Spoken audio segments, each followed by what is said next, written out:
بسم اللہ الرحمن الرحیم۔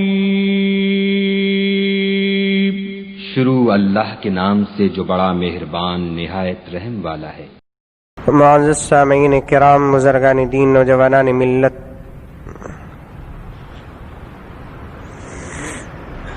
مسلسل 2 جمعہ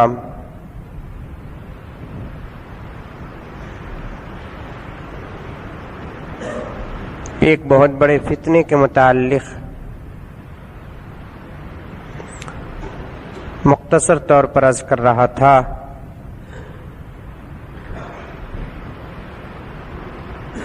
اور نبی کریم صلی اللہ علیہ وسلم کی وہ پیاری حدیث جس میں اللہ کے رسول صلی اللہ علیہ وسلم نے ارشاد فرمایا کہ میری امت میں 73 فرقے بنیں گے، ایک فرقہ صرف جنت کو جائے گا، باقی تمام فرقے جہنم کو چلے جائیں گے۔ سب سے پہلے میں اور آپ مل کر دعا کریں کہ اللہ تبارک و تعالی اس جنتی فرقے میں مجھے اور آپ کو بنائے۔ عزیزان گرامی، پیارے حبیب حضرت محمد مصطفیٰ صلی اللہ علیہ وسلم آج سے 1400 سال پہلے امت کے لیے وہ پیشین گوئیاں بتائی۔ آج اگر مسلمان قرآن اور حدیث کو پڑھے، غور کرے، تو انشاءاللہ تعالی پتہ چلے گا کہ پیارے حبیب حضرت محمد مصطفیٰ صلی اللہ علیہ وسلم نے